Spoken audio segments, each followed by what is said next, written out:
Okay, looks like we're live. Um, so hello everybody. Welcome to uh, this CDI live stream here, parenting children with learning disabilities through another pandemic summer. I am Maddie Turpin. I'm an assistant director at Camp Toei. Um, and yeah, that's all about me. Kelsey, you want to go next? Yeah, I'm Kelsey. I'm the other assistant director at Toei, as you can see by my name that I forgot to change. Really happy to be here chatting with you guys. My name is Jeff Gerbitz. I'm the founder of Bang Fitness in Toronto and of Dad Strength.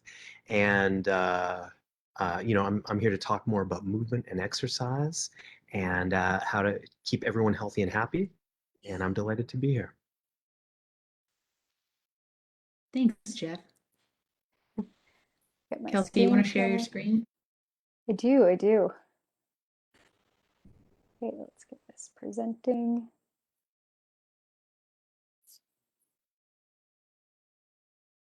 Awesome.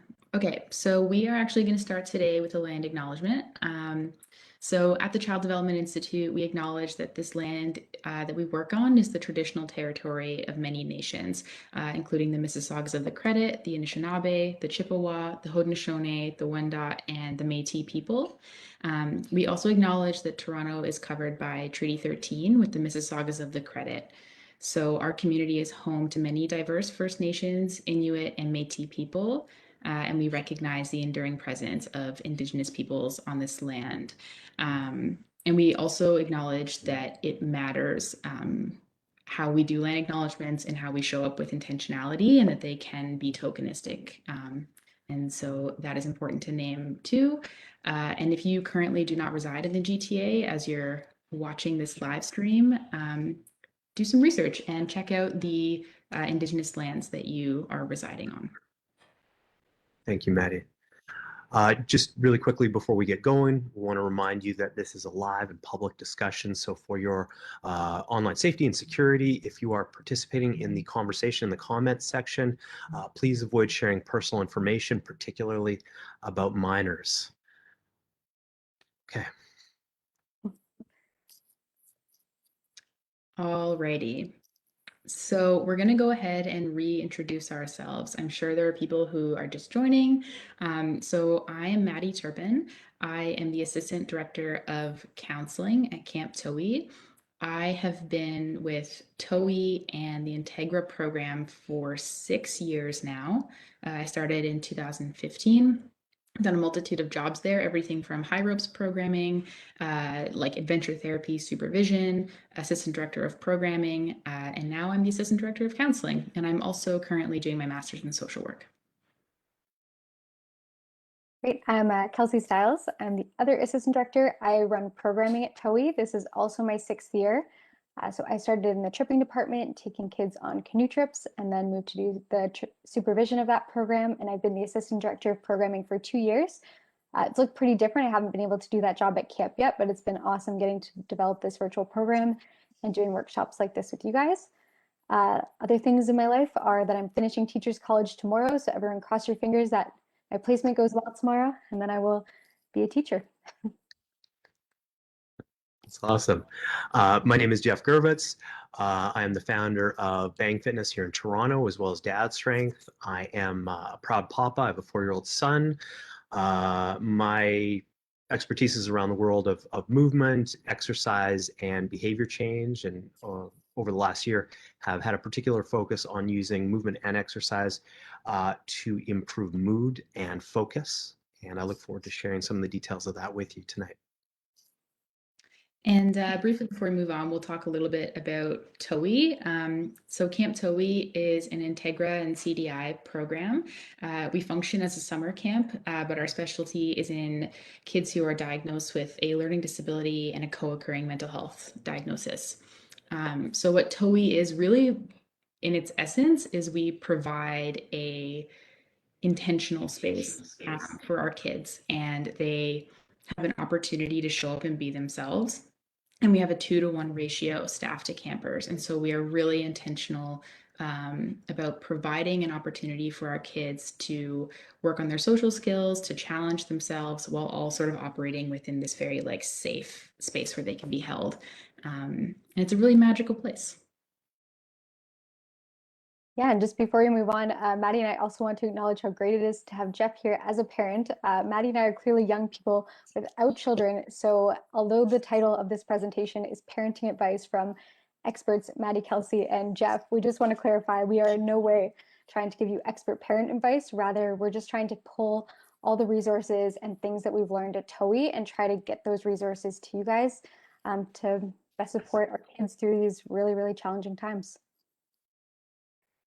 So having said that, what does Toei look like virtually? So in the development of this program, we really wanted to keep all the things that Maddie just talked about that are so wonderful about Toei, and that's namely the community being able to offer accessible and intentional programmings to kids. And doing that virtually looks a little bit different. So obviously they're not up in Halliburton, but we still tried to keep those intentional cabin groups. So kids pick from different activities that they're interested in.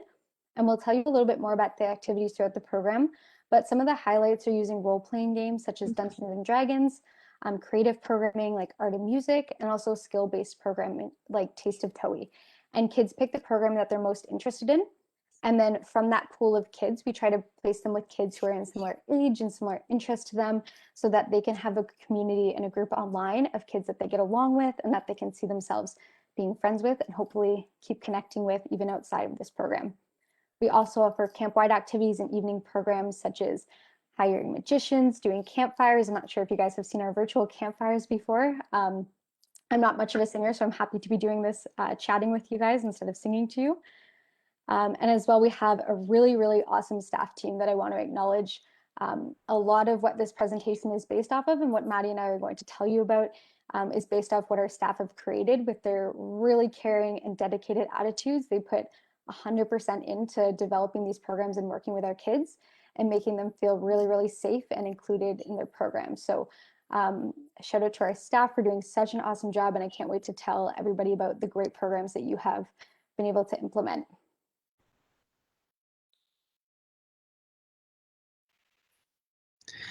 Well, so I'm going to introduce you to something that I call celebration reps. And I'm going to warn you, you're probably not going to want to do this. I wouldn't want to do it. I didn't want to do it. And the only reason we are going to do it is because it works. And so, when it comes to parenting, emotion regulation or self-regulation is super important. We try to teach this to our kids.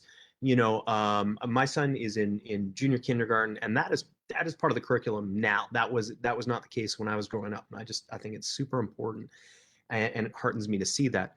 But as parents, the number one thing, of all the feedback I get, the one thing I feel like parents struggle with the most is their own self-regulation. So we want to model this, and I don't think we need to be perfect. I don't think we always need to be in a great mood or totally calm. I think it is important for us to sometimes lose it, not intentionally, but then to bring it back. And when our kids see that we also have these big emotions, but we have a way to rein them back in and find a little bit of equanimity, that's incredibly important. So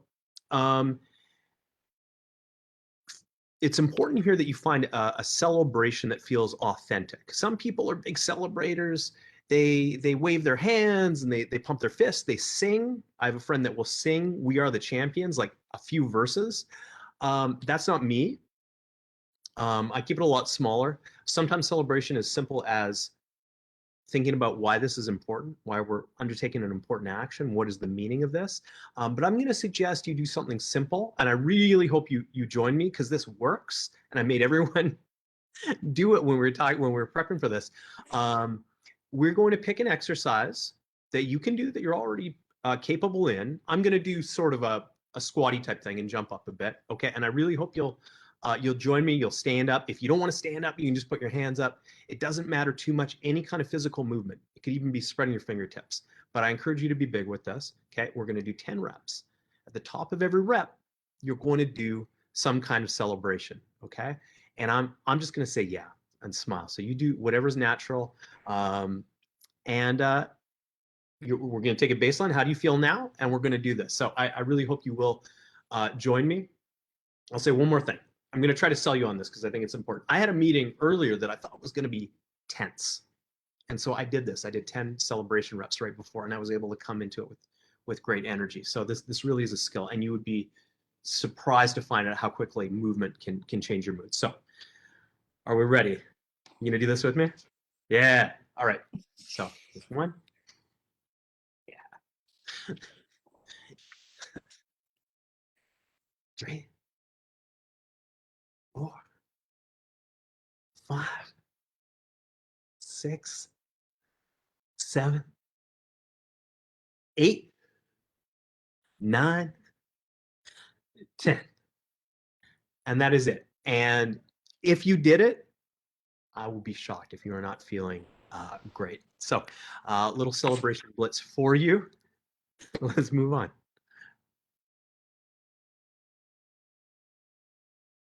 Wow, Jeff. Thanks so much. Thanks, I also was hesitant to do it, and yet here I am smiling ear to ear. So there's the evidence. It works. Okay, so I'm going to talk a little bit about our framework. So at Toei, much of our framework is really based around the principle that kids do well if they can. If you know Ross Green, you might be familiar with that phrase, and it's very popular amongst organizations that specify and work with kids with learning disabilities. So kids do well if they can. Our belief is that kids want to do well. No kid actively chooses to not do well. And so when they aren't finding success and they're struggling, something's in their way. And it's kind of our job to be curious and to be investigative around what is it that's getting in their way, and to look through for those barriers and obstacles and find ways to support them in finding new ways of showing up or moving those obstacles aside for them. So that's a big part of our framework. And when we choose to take on that framework and see kids that way, we also know that behavior has meaning. So when kids show up with big behavior, we choose to see it as having meaning. So oftentimes when we see kids with LDs or kids with MH having big behavior, it can be labeled as attention seeking or disruptive. And at Toei, we choose to frame it differently. And so instead of attention seeking, we might think of it as looking for connection, or like looking for somebody to understand me or protect me. And I think that this framework is really especially relevant in this time, when the world feels so uncertain and like scary for a lot of kids right now. And so we might see more of these like bigger behaviors coming up, because we're feeling more desperate for connection and protection when we don't have a lot of either of those things right now. So that is an important one. And then my personal favorite Toei mentality that does not belong to us, but challenge by choice. So, challenge by choice basically means that we let kids define what success means to them, and let them define what they want it to mean to them. So our kids, when they show up to camp, they set their own goals. It's not our prerogative to set goals for them and push them towards goals that we want them to achieve. We let them set the goals, and if they want to reevaluate partway through camp, then they can reevaluate. We're willing to nudge them and push them a little to keep going and achieve those goals. But they get to decide what that looks like. And we know that for one kid, climbing up a climbing wall, that's their version of success. And for another kid, it's getting out in a canoe, it's going to the art cabin and creating something beautiful. But it's really helpful for our kids to also recognize that success looks different, even for the kid right next to them. It's a really, really helpful skill in life. Yeah, and so we were trying to figure out what this looks like virtually. And just before we go to the next slide, I really want to put an emphasis on kids do well if they can. And every summer we get kids, coming to camp and they're struggling with their LD and MH and putting in everything to be successful there. And we are doing everything to support them in that, whether that's creating different challenges on Excel that meet their goals, whether it's facilitating unstructured social time to help them build those relationships.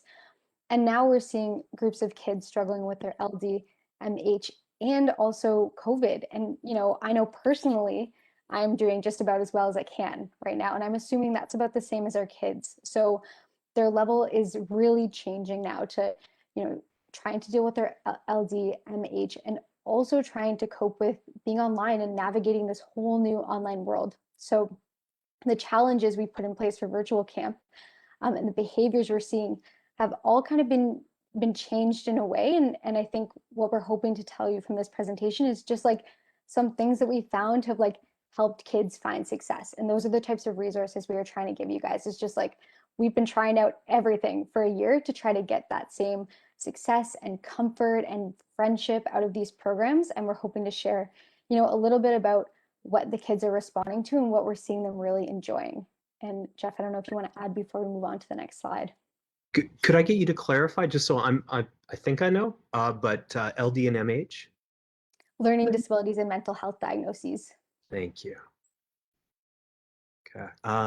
Other than that, I think, everything I know, as well as every bone in my body, tells me this is such a wonderful approach, and it reminds me, Carl Rogers, who's sort of one of the really influential psychologists, has this had a term called unconditional positive regard, which is just seeing people at their best, seeing always the most positive interpretation of what is before you, and I've come to think of it as sort of a discipline. And if we can take that into life and apply that to our kids, I think the world is elevated by it. I think it's a wonderful thing.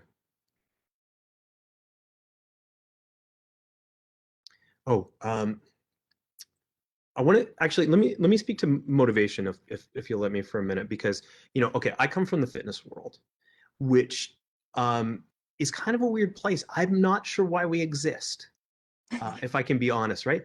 Wanting to be healthy and fit and energetic and comfortable in your own body. This is all really human stuff. It's factory installed, and I don't think it's contentious, right? It's something we all want. But why does an industry exist to help people do this? Why do we struggle with this? And I think that so often we have expectations around motivation, and that we need to puppeteer. We need to motivate other people, or we need to motivate ourselves. And as sort of an extension of that unconditional positive regard, and that kids do well if they can, and humans do well if they can. I just think that we have to trust in people's motivation. It's there. It's our job to help get rid of friction points to them expressing that motivation. And so I think that for our kids, but I think of that for ourselves too. So I think we need to trust in it instead of trying to change motivation. We ask the questions of, how can I change the environment? How can I make it easier to express that motivation? So an example might be, if you've been meaning to exercise more, but it's not happening, like we always start with what we want. And we have to start, when we're working with other people, to be curious about what they want. So I'm not going to choose for you. I want to know what is important to you. Once I know what you want, and what is important to you, I want to help you feel successful doing it and make it easier. So that could be having the exercise equipment right there, having your running shoes by the door, whatever it is, so that when you feel like doing it, we don't have all this extra work to do. We don't have friction points in terms of, oh, where did I put my shoes, or where did I put this equipment? It's dusty. Oh, and I got to clean this off and all this. It's ready for you. So I think when we think of it in terms of how we manage our environment, a lot of these things just happen a lot more naturally. Yeah, thanks, Jeff.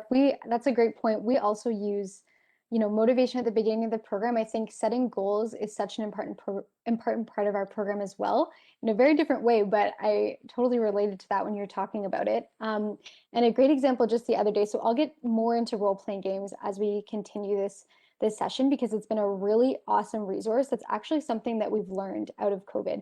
And I think often, I know myself, I love camp. I'm a camp person. I think there's so much benefit to what we do in person at Toei. And there's so many that we've learned from this year that we want to take back and reintegrate into Toei. And one of those things is role-playing games. So we've been playing Dungeons and Dragons a lot. And I know it was very new to me. I am hoping most people or some people have heard of it. We'll send more links about resources to play Dungeons and Dragons below. But this game challenges kids to take on a character, and they're learning about how to interact with each other, problem solve, take on challenges, do all these things together. So for 2 hours a day, every single week, and over the summer, it's 2 hours a day, every day, kids sit around in a WebEx call with no visual stimulus, nothing, just talking to each other. And it's facilitated by a DM, a dungeon master, who facilitates the game. So they have this big picture game in their head, and they're navigating these challenges with the kids and challenging the kids to step out of their shell. And the kids are able to use their character as a way to explore different social interactions and different goals that they have. So, you know, at the beginning of camp, we always ask them to set a goal. And often that goal is, you know, trying to make friends and trying to be more social and trying to put themselves out there. And an important thing that we've learned is like bringing them back to that goal, because I think sometimes, you know, we've seen in Dungeons and Dragons, kids are like, yep, I want to go and make friends. And then in the moment, they're like, you know what I really want? I want to get the loot from my dungeon master, and I want to carry around a big bag of loot in this game. And the kids have been so responsive to staff being able to pull them back and being like, okay, is this about the loot? Because remember, your goal is to be here and to make friends. And these are some strategies that you can do. So if you're going to make friends in this game, maybe you can ask for each other's opinions when you're making these decisions. And we're seeing kids really pick up a lot of social skills from the interactions that our staff are able to narrate for them and help them through. So that's all to say that, you know, goals are useful in all these different areas, and checking up on those goals and helping your stay motivated towards them and reminding them why they're important. And just on the topic of role-playing games, it kind of brings me to what Challenge by Choice looks like virtually. And Maddie and I have kind of built our careers on Challenge by Choice in this very recreational and adventure therapeutic setting. You know, taking kids in the woods for a week where they are being challenged by every physical part of their being, and taking kids up on the climbing wall and Maddie just saw kids, you know, barely be able to get off the ladder, but spending a month trying to get on that ladder and being able to do it. And that's what it looks like at camp. And it's been really interesting watching that virtually, because sometimes, and you know, we've coined this in our staff meeting as, instead of challenge by choice, it often sometimes looks like chilling by choice. And right now, that is a challenge, and that should be rewarded, and that should be encouraged.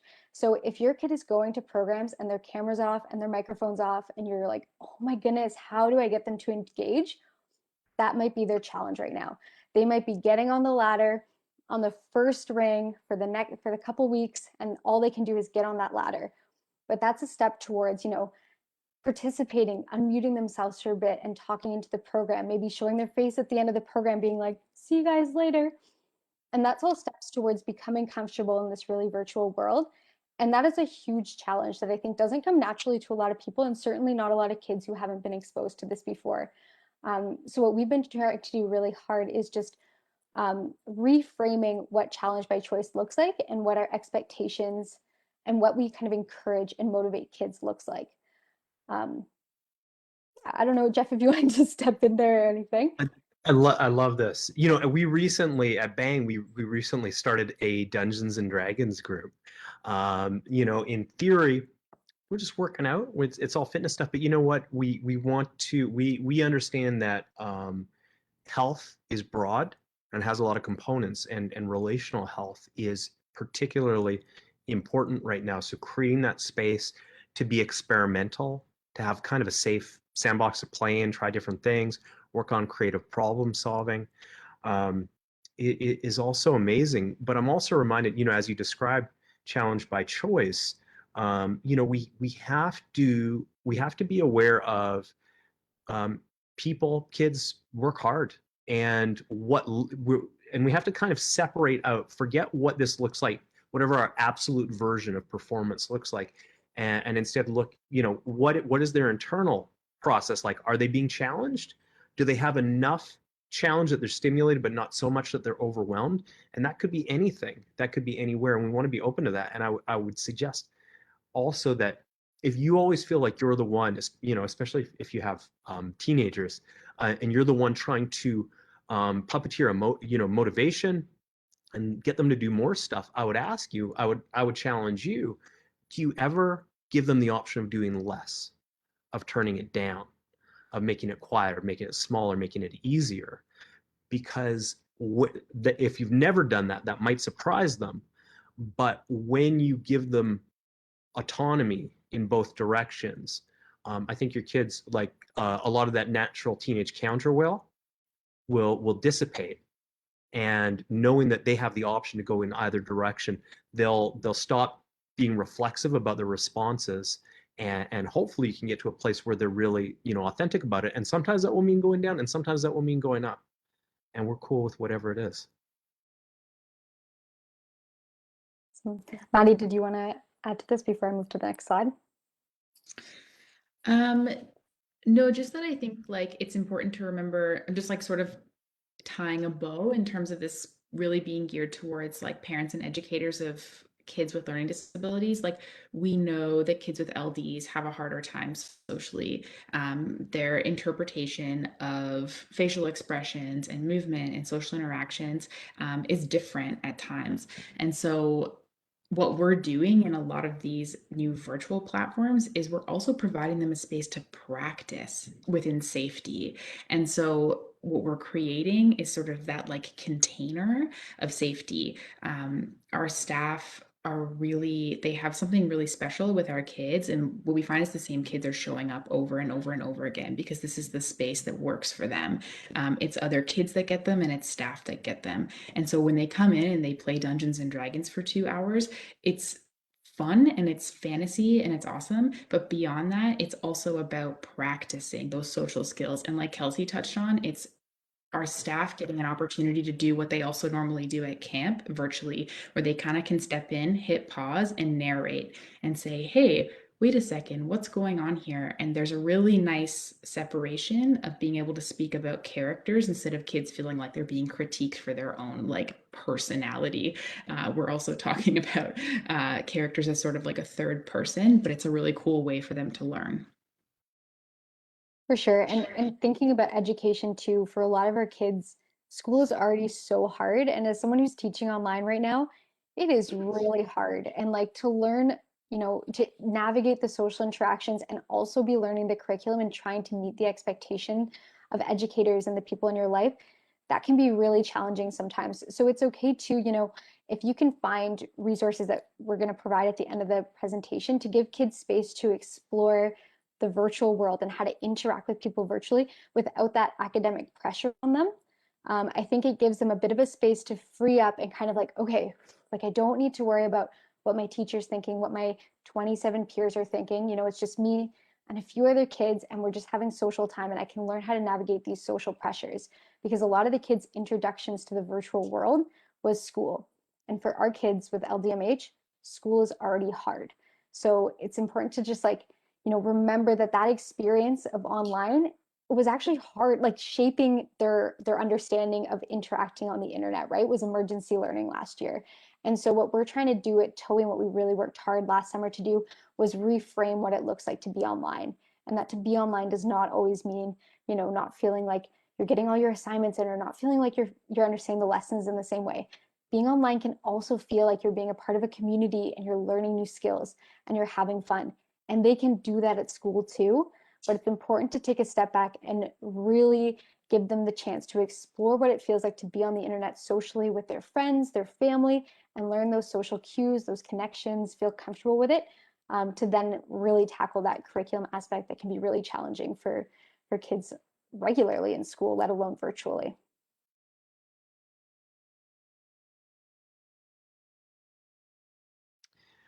Okay, so things have changed a lot, and especially for the folks that are working remotely, we've discovered some stuff over the last year, and one of those things is that being home all day can start to feel it all kind of melts together, right? And so we like to use physical movement as a way to create partitions in the day, because when we create partitions, it has this sort of dilating effect on time. The day does not feel as monotonous. And of course, it doesn't just change what our activity is, it changes what's going on hormonally, cognitively, everything. And so we have taken to doing two things. One is a mini workout, and a mini workout can be anywhere from 3 minutes to 15 minutes. These are quick. You can do them. Okay, so I'm transitioning. I'm finished school. I'm going to immediately go and do a mini workout. I'm transitioning out of a meeting. I'm going to do that, and that will help kind of put a break in the day. But we also use micro workouts, and a micro workout typically takes 30 seconds or less. And it could be something as simple as doing a body scan, stretching out, feeling, noticing where you're tight, where you feel loose. It can be a high ROI exercise. Something, if you're rehabbing an injury, something that feeds into that could be wonderful. Everybody is forever untying the four knots, as we would say from Chinese medicine. So the shoulders and hips, opening those up. Core stability is always important. So these can be really high ROI bursts of just like 30 to 60 seconds. And the other thing I would say, this is what we want to model, and this is what I would encourage kids to do is remember that this stuff is inherently enjoyable. We don't have to be motivated to do it. It feels good. So we just need to ask the questions of what feels good in my body. And this can really change our experience over the course of the day. Thanks, Jeff. Kelsey, I think you and I will probably hop around during this slide a little and share different things, but I think something that Kelsey and I really want to acknowledge in terms of what we've learned and what we've been taking away from our virtual programming so far this year. And I don't know if we've named it super clearly, but Toei transitioned virtually last summer. And then for the first time, we actually started running a virtual program year round because we found that it was so incredibly important and supportive for our kids during the pandemic. So for the first time, we actually started running like winter and spring programming. And it's really our staff that have kept it going and have they're why it's so successful. They really, really care about these kids and about what we're doing. So any of the things that you hear during this section about what we have learned, just know that it's really coming from them, and it's Kelsey and I delivering it to you. But they're the ones that have gotten all these like little beautiful nuggets of gold and shared them with us. So I think the first one, structure and consistency, it may feel a little bit obvious, but these weekly programs, creating a very consistent, structured time for our kids has been so powerful. It's probably the number one thing we've heard from parents is that having something consistent to look forward to every week during this really, really uncertain time has been incredibly powerful for families and also for kids. So that's been a really huge one. Kelsey, I don't know if you have something you want to say about that. Yeah, it's just like, it is incredible how meaningful it is to kids. And I think about my own routines and things that I rely on, and I try to have, something to look forward to on Friday, like eating out every Friday, something like that, that just like, it's going to happen every week, and you don't really know what else is going to happen every week. And, we have kids, a great example is there's a science and nature group last session over the winter, and they were a really sweet group of girls that loved to hang out. I'm not even totally sure if they love science and nature or they just loved each other and loved the staff. And something they were looking forward to, or their favorite part, at the end of every program, they would check in and say, I'm looking forward to seeing you guys next week. And that is something that every single Saturday they knew they were going to log on and they were going to see their friends and they were going to feel good for a couple hours. And, that just like, it is really powerful for kids when kids already feel so powerless. And then imagine in a time like this where you don't even know if you're going to go to school. The only thing that is like infinitely consistent in kids' lives is school.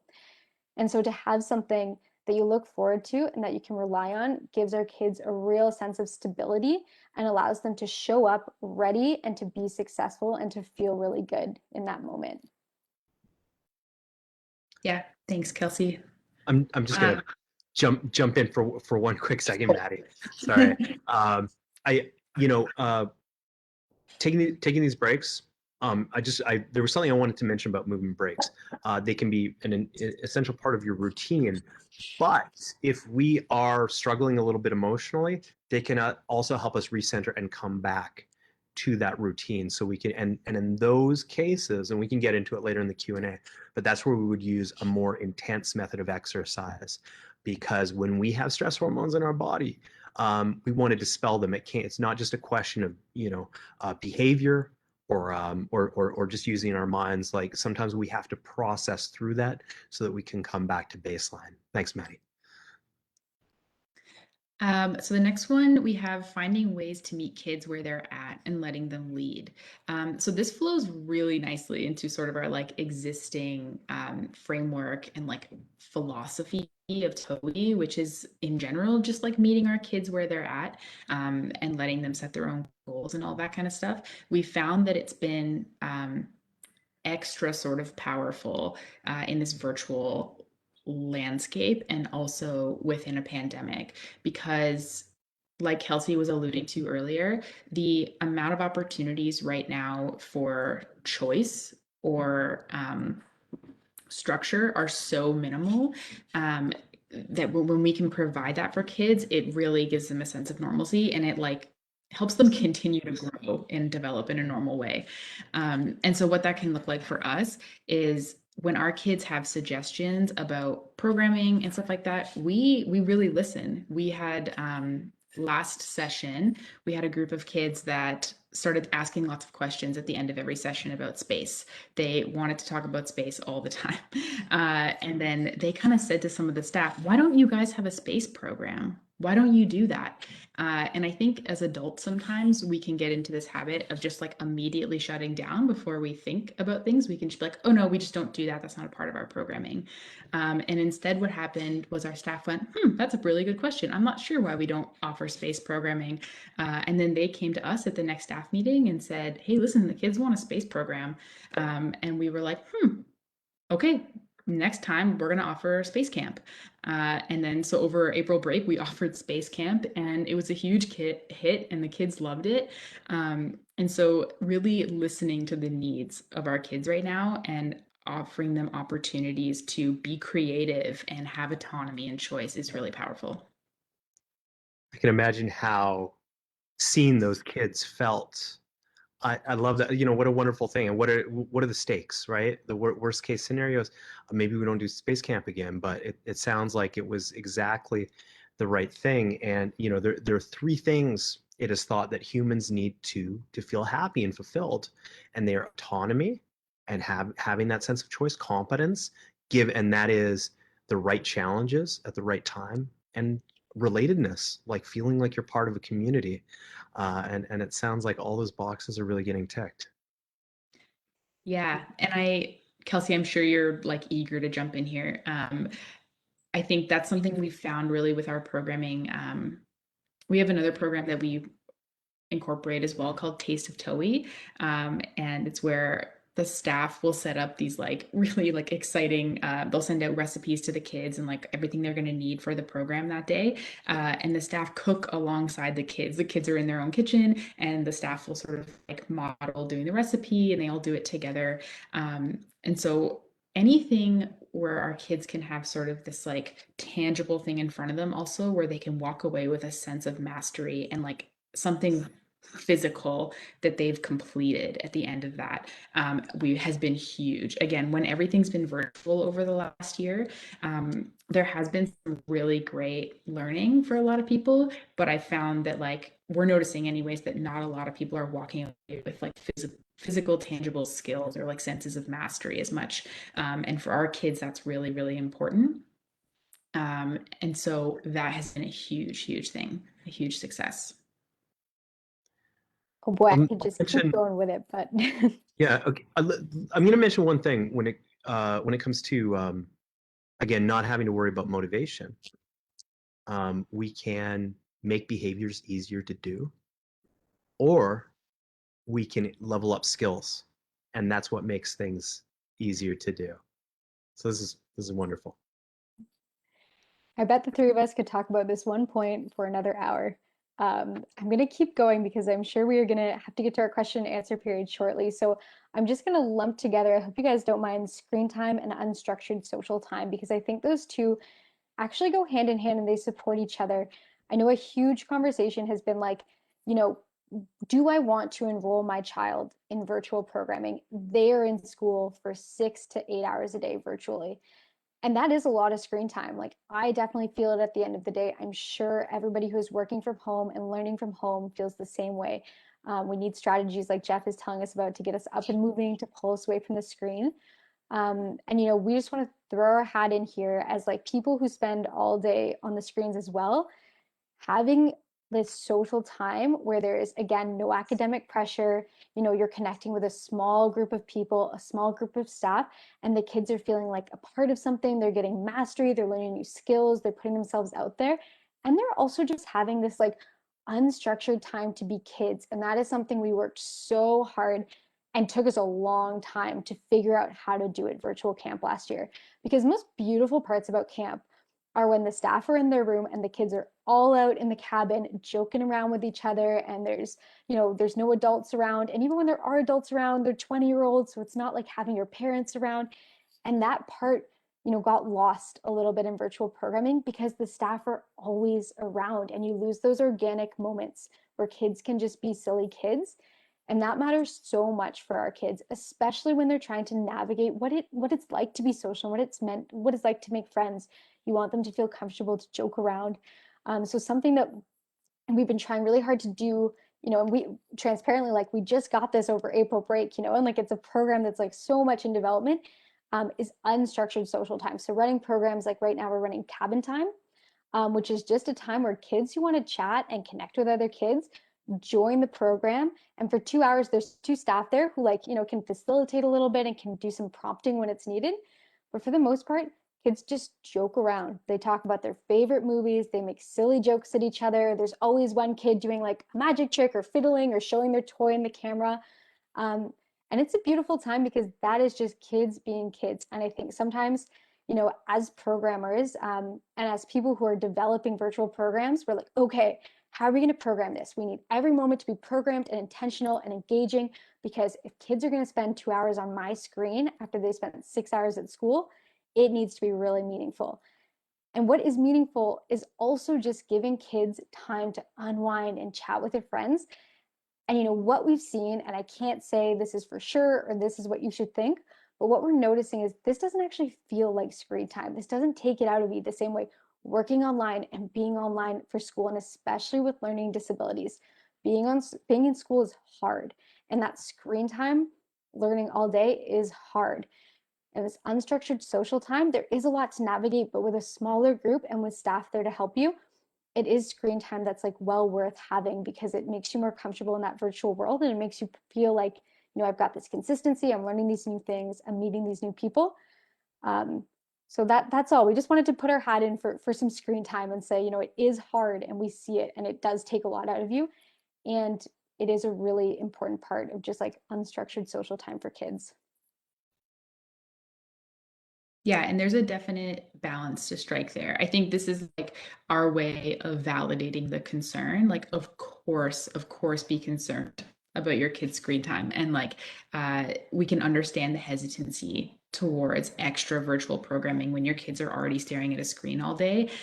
And what we're noticing, what we're hearing from parents, kids, and our staff is that in these particular intentional and unstructured programs, that are more social than anything else, the pros outweigh the cons during this pandemic world, because the opportunity for connection and community is so big. And we're finding that's actually really more important to the kids than the screen time for the extra 2 hours for the week.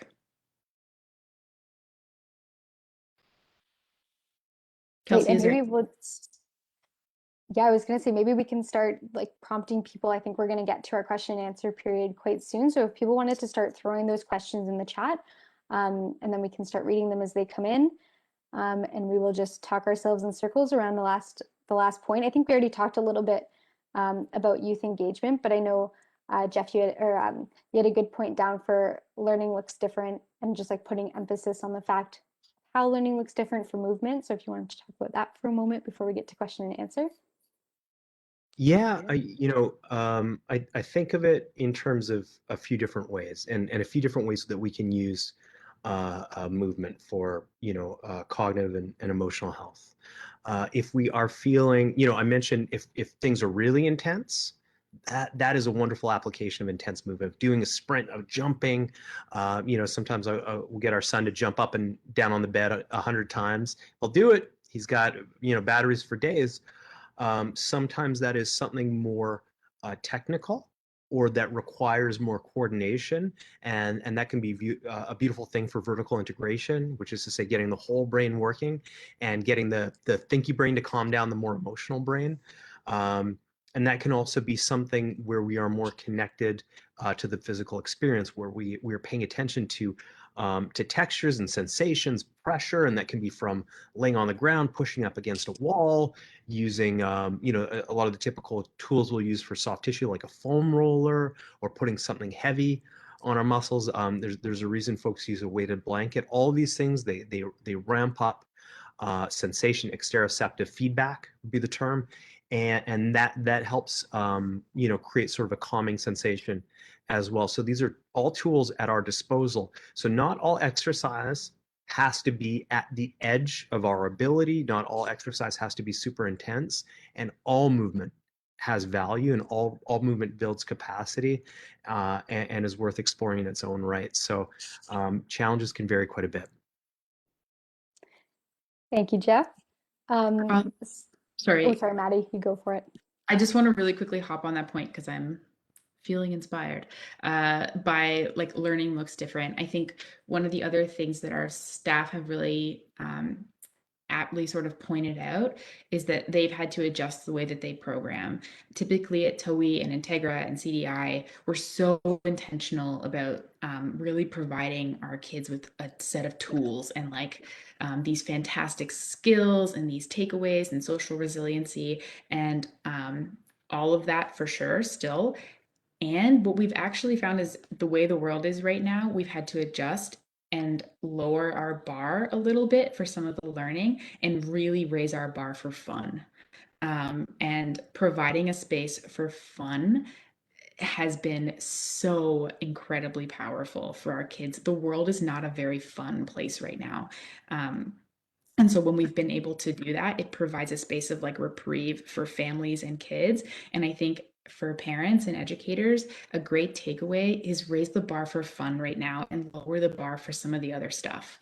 And as parents too, like this is a hard time to be a parent. And I think if we can model fun too, and we can give ourselves space to have fun with our kids, that can be so incredibly powerful for them in this time.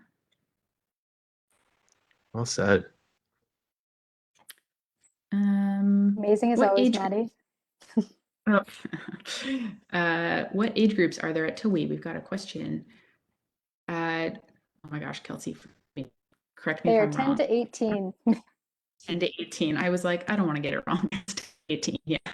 And that's a great question because that kind of segues into some of the resources that we're going to provide for you guys. So again, TOEI is for kids ages around 10 to 18.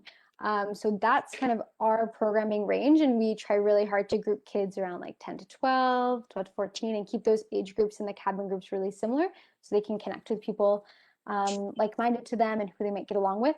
Camp Wimadasis is one of the resources on here. It's about 4 down.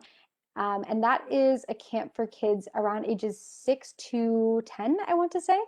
And Camp Wimadasis also serves similar populations to TOEI, so you don't have to have a diagnosed learning disability quite yet. Maddie, correct me if I'm wrong, but I think Camp Wimadasis focuses on kids who maybe have behavioral issues or need additional accommodation or intentionality that maybe their needs won't be best served at a public day camp or a camp with lots and lots of kids. So Wimadasis is almost like a junior TOEI. So if you think your camper is a really great fit for TOEI from what we've talked about, but they aren't quite 10 yet, Camp Wimadasis is an awesome resource, and we've got the Camp Brain registration right down there. So you guys can definitely access that.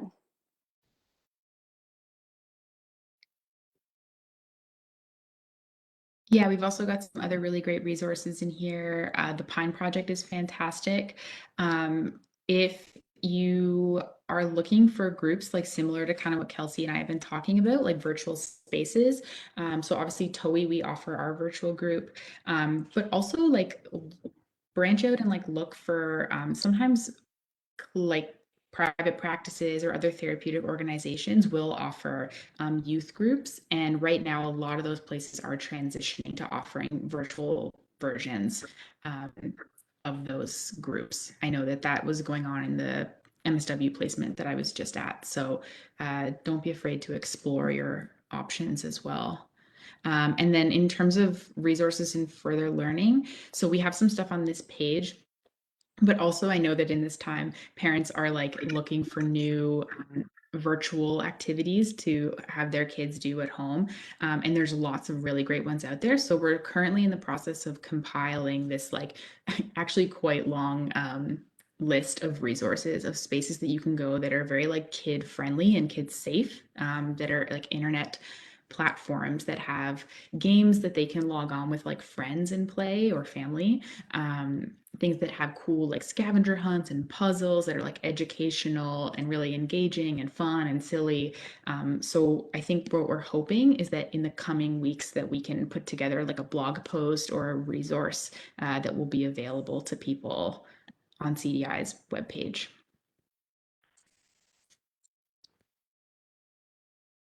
Okay. Do you have any recommendations for or favorites for quick transition exercises?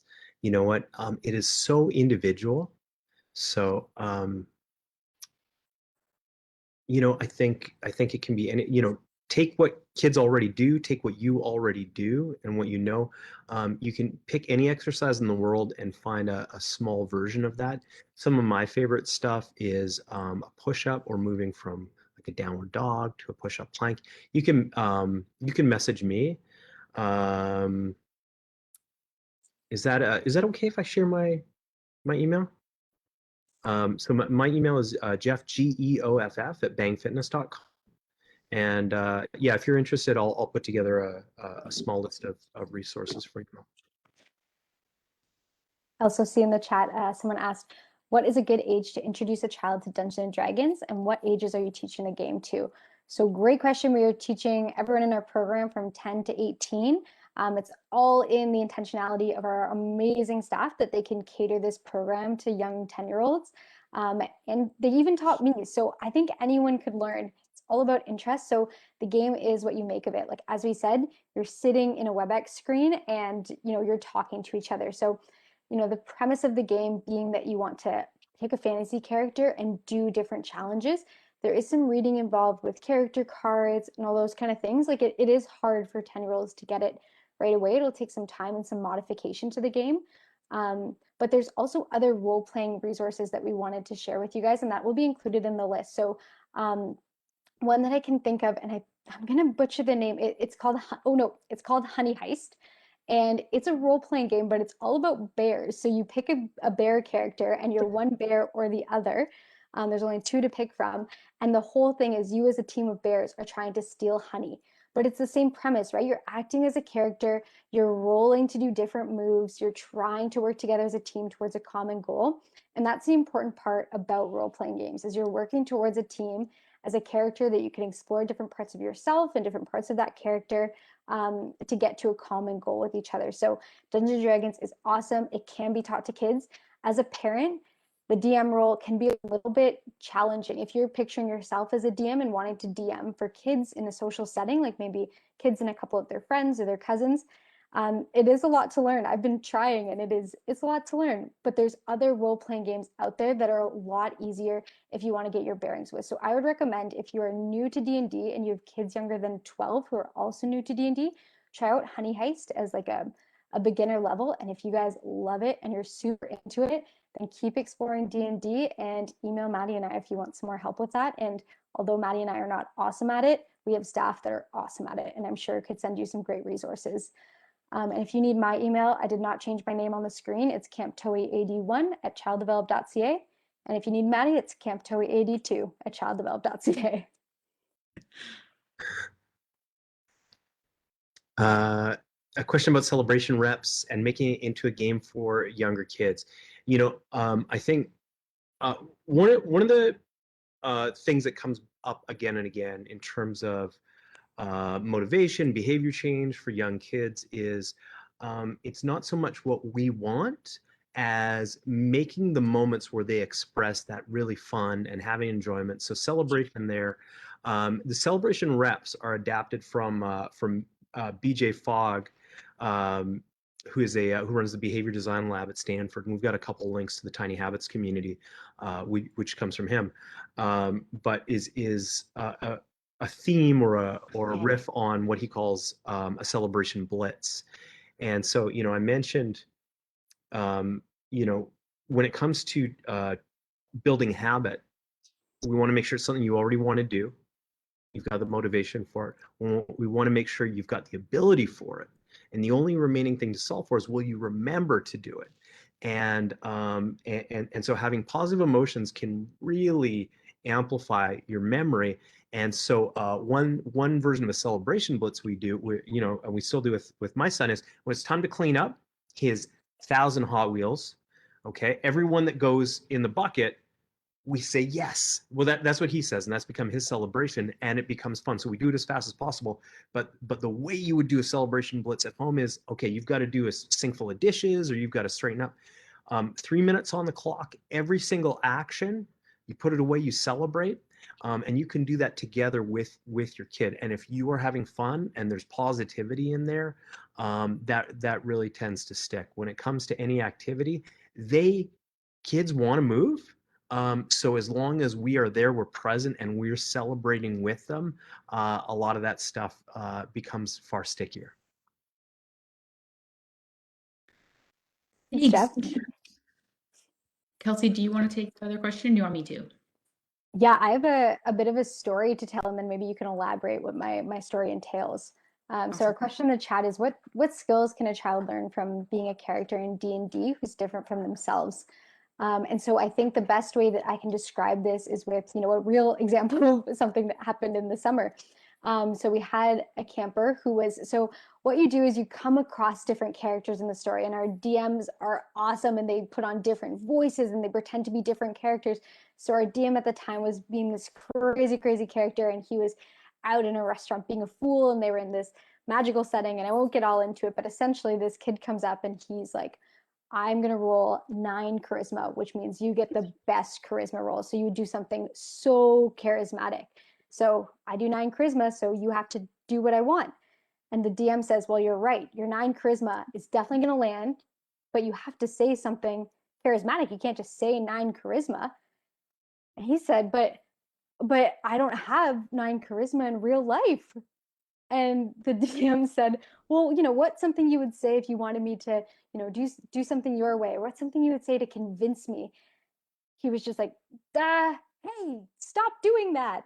And then, the DM really coached through, what do people say when they're, trying to convince someone not to be upset at them anymore? What do you want to, when you're getting your way? All these kind of social interactions come to the front at D&D, and our staff are there to help kids, support them in like, how do I concretely apply this to real life? Because not everyone has a level 9 charismatic score, right? And so for our kids, this gives them the chance to like throw out a charismatic score, and it gives our staff a chance to be like, what does this look like? What are some skills that you can use in real life to apply what you're learning in this game?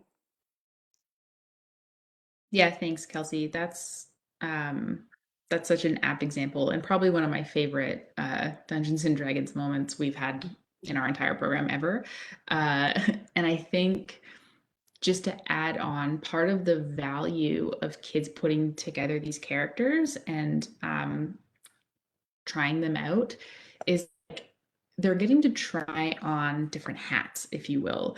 Kids at this age and young teens and stuff are already trying to piece together who they are, right? They're trying different things to see what fits, to see what sticks.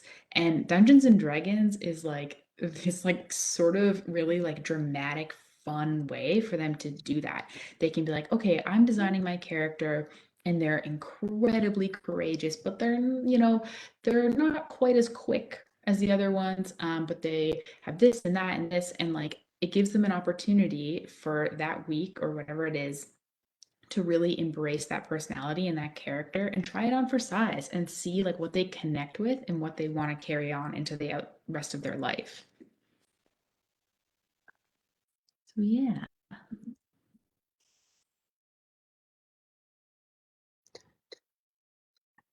trying to think. I don't think we have. There's Uh, one more question.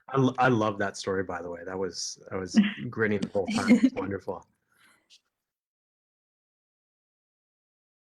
we've got how can I encourage my child to be more polite and observe online Zoom etiquette?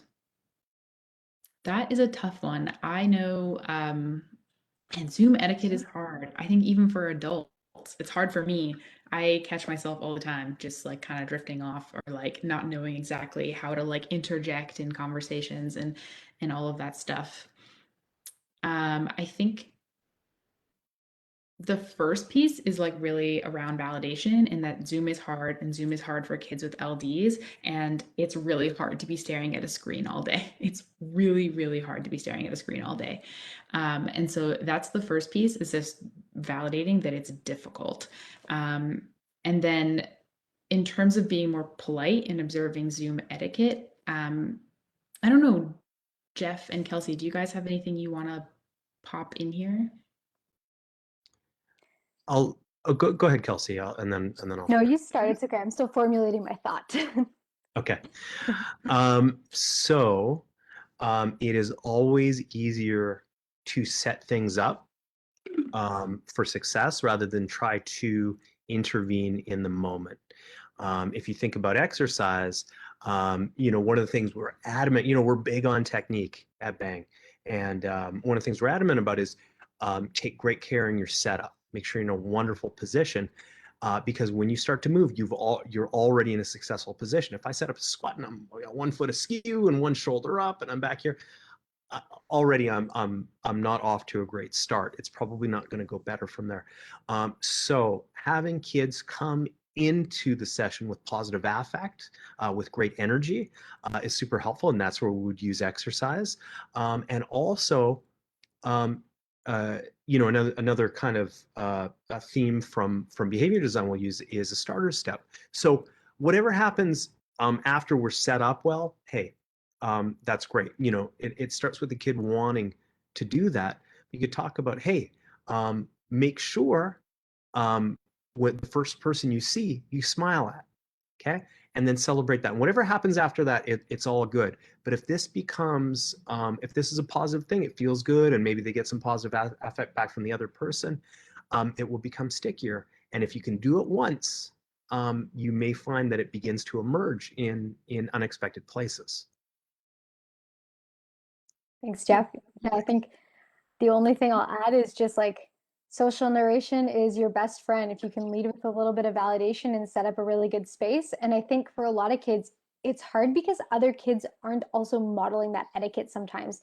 And I think especially with, it's on two fronts, right? Like our older kids, we're seeing that they're not turning on their cameras that much. So as another older kid, especially with an LD, if you're not having that model, you're seeing another person with their camera off, you don't know how to mirror them or participate in that etiquette, and that's really hard. And if you're a younger kid like my grade twos, you're seeing other kids stick their feet into the camera and rub their bellies, and it's just chaos. So I think it takes time and patience and a lot of validation. And I would just encourage that really narrating the things that seem obvious, and to us they seem obvious because we've existed in the world for so long. We know that having our feet in the camera is never appropriate, or having our camera off when someone's asking us a question isn't really a nice way to respond.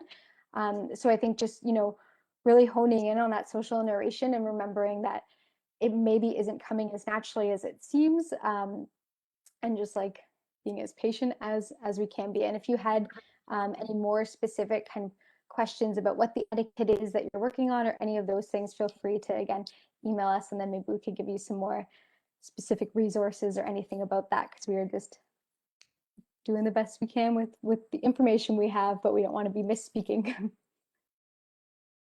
Yeah, and I think we can always come back to that idea that we talked about earlier, that like behavior has meaning. And so, you know, Zoom etiquette or lack of Zoom etiquette can also be like in some ways looking for connection, right? When kids are on calls and they are being quote unquote disruptive, they often also get like attention and time from like the adult, either in the room or the teacher. And so that also sounds like potentially a kid that could be like looking for connection. And so that could be something to think about too. So I think Jeff or Kelsey, do you guys have anything to add before we sort of wrap up? Maybe some final points and takeaway thoughts from today? Just that you two are wise beyond your ears. This is really wonderful. I am heartened to hear everything you're doing. On the resources, we shared Tiny Habits for Kids, which is a whole community. So you can go on, ask questions. There's subspecialties and all kinds of things. And then I also shared a free 5-day program, which is done by email. It starts every Monday, so that you can practice this stuff too. But ultimately, when it comes to changing behaviors in kids, our vibes are everything. So the more positive we can be, and the more excited we can be about and recognizing them, catch them doing something right, the more that's going to stick. Thanks. Yeah, we'll definitely be posting more resources that we hope will be helpful for you guys, and just like great resources for kids to like get online, move their body, have some fun, different programs that they can participate in that will give them some structure and some consistency. So just keep an eye out on the CDI page. And it's so awesome to talk to you guys. And again, thank you so much to our staff for giving us all of the content and, facilitating this program that has become so wonderful. So we hope some of their takeaways can help you guys navigate this really challenging time with your kids. Awesome. Yeah, I'll just say thanks so much, Jeff and Kelsey. This has been so great. I could talk to you guys forever. And final takeaways for me, I think just like tying it all up in a bow in my mind, like structured time and consistency in this like inconsistent and like world we're living in right now is important. Raising the bar for fun and kind of lowering your expectations of everywhere else can be super helpful. Get outside, move your body for sure. And also, don't be afraid to create online communities. We're finding that they're really helpful. And I think that's it for us. So thanks so much for listening. And hopefully, yeah, reach out if you have any questions. Yeah, particularly about programs, but anything else as well, or if you're curious about any of the resources that we sent and want more information on that. Thanks, everyone.